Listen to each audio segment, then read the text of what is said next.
प्रतिभाश्री enterprises से।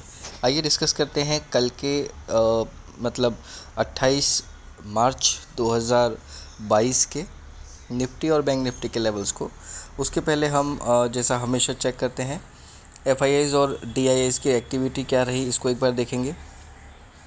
तो एफआईआईज़ ने बिकवाली करी है 1507.37 करोड़ की और डीआईआईज़ ने 1373.02 करोड़ की नेट बाइंग करी है।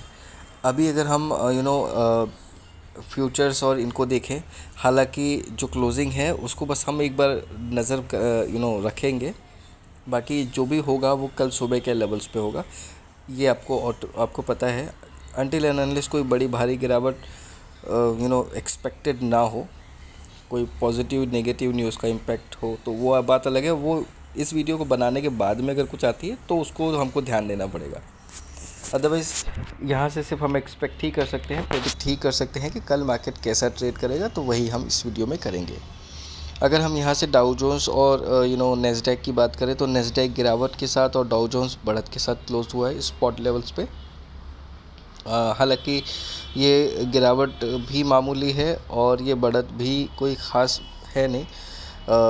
इसको अगर हम फ्यूचर्स में जाकर देखें तो हमें समझ में आएगा 34,853 के लेवल पे हमने क्लोज़ किया है और ये जो लेवल था ये अपने डे हाई से थोड़ा नीचे था, बट फिर भी ठीक ठाक क्लोजिंग मानी जाएगी इसको। और अगर हम नेस्डैक की बात करें तो 14,748 के लेवल पे क्लोज़ हुआ है, जो कि एक अच्छा लेवल है, बट डे हाई से थोड़ा नीचे ही क्लोज़ हुआ है। तो अब इसका क्या इम्पैक्ट रह सकता है। अगर हम अपने निफ्टी की बात करें 17,269.80 पे क्लोज़ हुआ है ये। इनको भी डिस्कस करेंगे। हालांकि अगर हम देखें तो ये जो न्यूज़ मैं डेली स्क्रॉल करता हूँ, हालांकि मैं इसको ज़्यादा डिटेल में तभी जाता हूँ जब कोई ऐसी इन्फॉर्मेशन लगती है जिसको इम्पोर्टेंस देनी हो। हालांकि आपके इम्पोर्टेंस की न्यूज़ होती है तो इसको डेली अगर 10-15 मिनट भी देंगे आप, तो वो आपके लिए काम का ही होगा। अगर हम चेक करें तो कोई ऐसी खास न्यूज़ है नहीं, तो हमको जो डिस्कस करना है वो हमको लेवल ही डिस्कस करना है और बाकी बातें हम ओवरऑल डिस्कशन में कंप्लीट करेंगे। शुरुआत हम कर लेंगे निफ्टी से। 17,076 का लो बनाया था निफ्टी ने और 17,294 का हाई बनाया था। और अगर हम इसको बात करें 4 आवर्स के चार्ट पे एक बार देखते हैं, ठीक है। 4 आवर्स के चार्ट में अगर हम इसको एक बार देखें तो 17,177 का यहाँ पे क्लोजिंग दिखा रहा है। प्रोविजनल होगा ये और एडजस्टेड है हमारा 17,153 का। वनडे के चार्ट पे चलते हैं हम। अगर वनडे के चार्ट पे हम चले तो यहाँ पे हमको एक हल्की सी गिरावट ज़रूर देखने मिल सकती है अगर हम 17,075 के नीचे चलते हैं तो। अभी मैं ऊपर और नीचे के लेवल डिस्कस नहीं कर रहा हूँ, अभी सिर्फ एक सिनेरियो डिस्कस कर रहा हूँ। लेवल इसके बाद में डिस्कस करूँगा विथ ऑब्जर्वेशन लेवल, तो आपको उनका ध्यान रखना है, राइट। तो हमको एक चीज़ ध्यान रखनी है कि 17,075 के नीचे गए तो हमको वीकनेस समझ में आएगी, और अगर हम 17,294 के ऊपर गए तो हमको थोड़ी सी मजबूती समझ में आएगी। हालांकि कल मार्केट किन लेवल पे ट्रेड करेगा, स्पॉट लेवल 17,000।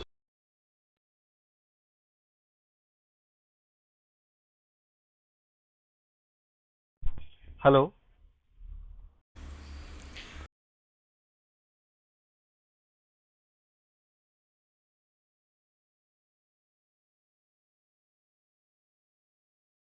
का लेवल देखना है पहला।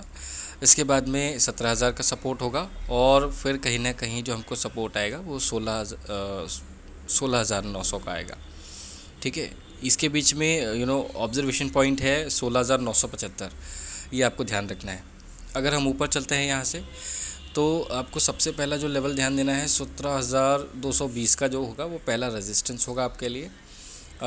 इसके बाद में आपका 17,265, ये लेवल मैं चेंज नहीं करूँगा। रीज़न उसका है कि यहाँ पे आपको कहीं ना कहीं रेजिस्टेंस दिखता है, तो आपको इन लेवल को इंटैक्ट रखना है। इसके बाद में 17,325 का ऑब्जर्वेशन लेवल है। ऑब्जर्वेशन लेवल है, इसको ध्यान रखना है। अगर ये क्रॉस होता है, 2 बार क्रॉस होता है, तभी हम फाइनल टारगेट कल के लिए 17,350 तक का देख सकते हैं।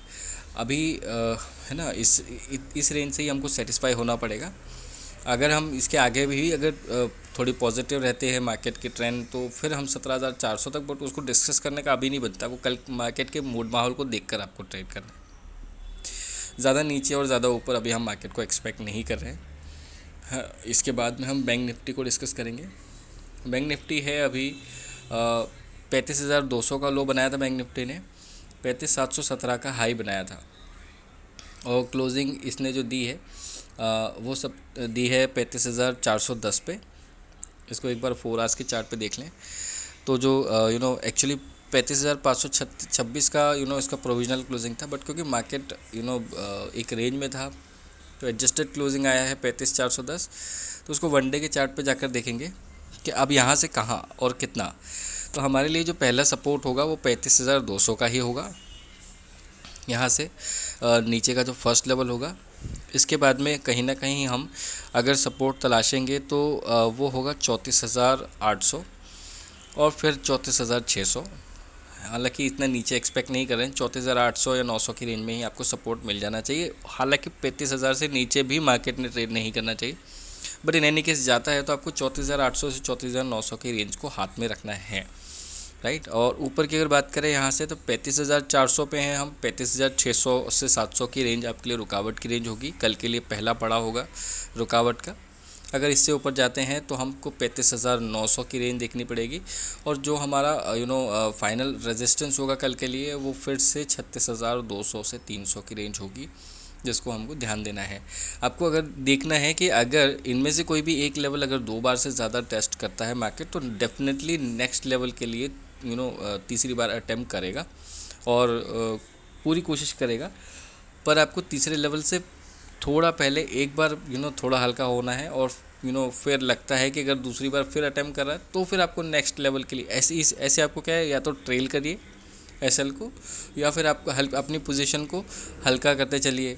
अगर मार्केट ऐसा लग रहा है कि सपोर्ट के आसपास आ रहा है तो एकदम से पूरी पोजीशन ना बनाए, थोड़ा थोड़ा करके पोजीशन बनाए। ऊपर आ रहा है तो थोड़ा थोड़ा करके हल्के हों और अपने पोजीशंस को इंटैक्ट रखें मार्केट में। आइए ओवरऑल डिस्कशन की बात करते हैं। ओवरऑल डिस्कशन में बहुत कुछ है आज कहने के लिए। तो जिस चीज़ को हम एक्सपेक्ट कर रहे थे उसका वीकेंड में कुछ पॉजिटिव न्यूज़ आएगा वो भी है, और बहुत कुछ ऐसा है जिसको हमको इग्नोर करना है फ़िलहाल के लिए। तो शुरुआत करते हैं पॉजिटिव न्यूज़ से। 24 फरवरी से जो चीज़ चालू हुई है इसका एक एटलीस्ट टेंटेटिव एंड डेट आ चुका है, जो कि 9 मई 2022 का है, जो कि फ़िलहाल एक तरह से पॉजिटिव ही कहेंगे इसको, कि एटलीस्ट एक डेट डिसाइड हो चुकी है एक साइड से कि भाई यहाँ इस दिन पे इस समय पे, समय एक्चुअली डिसाइड नहीं है बट इस पर्टिकुलर डेट के आसपास या इस पर्टिकुलर डेट को हम अपना वॉर अपनी तरफ से एंड कर देंगे, राइट। इसमें मिस्टर पुतिन की कोई स्ट्रैटेजी होगी तो दैट इज़ स्टिल समय है, तो देना पड़ेगा समय कि कैसे क्या होता है, बट एटलीस्ट ये एक पॉजिटिव साइन है।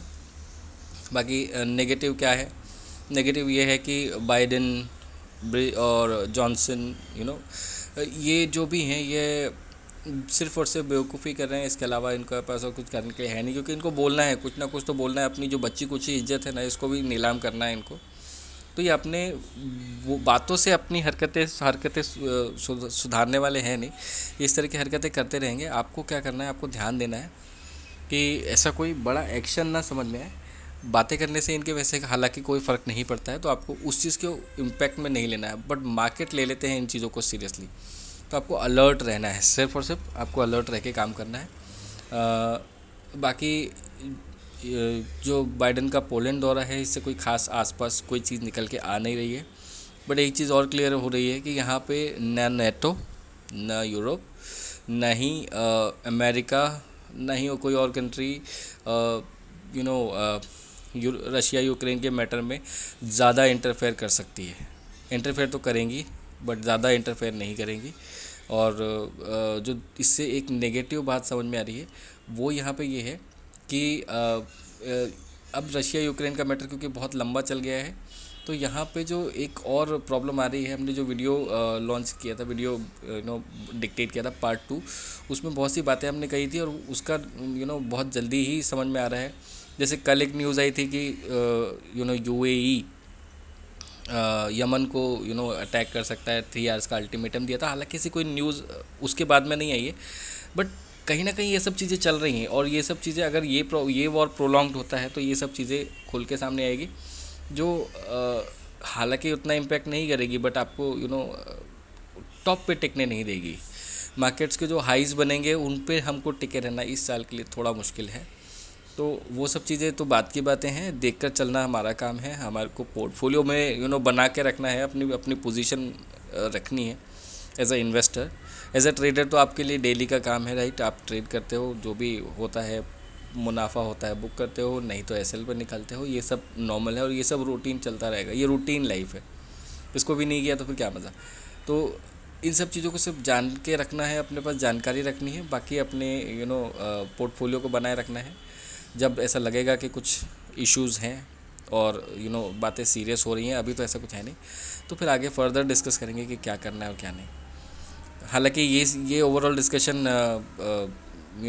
वीकेंड्स पे ही हो सकता है। डेली बेसिस के लिए इस ऑब्जर्वेशन का और इस डिस्कशन का उतना कोई ख़ास महत्व है नहीं, सिवाय इसके कि पुतिन की तरफ से कुछ पॉजिटिव समझ में आए हैं, और बाइडन वगैरह की जो बातें हैं ये सब बकवास बातें हैं जिनके ऊपर आपको फोकस अभी नहीं करना है।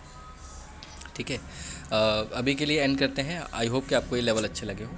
अगर लगते हैं तो वीडियो को लाइक शेयर करें और चैनल को सब्सक्राइब करके हमें मोटिवेट करते रहें, हमारे साथ बने रहें एटलीस्ट।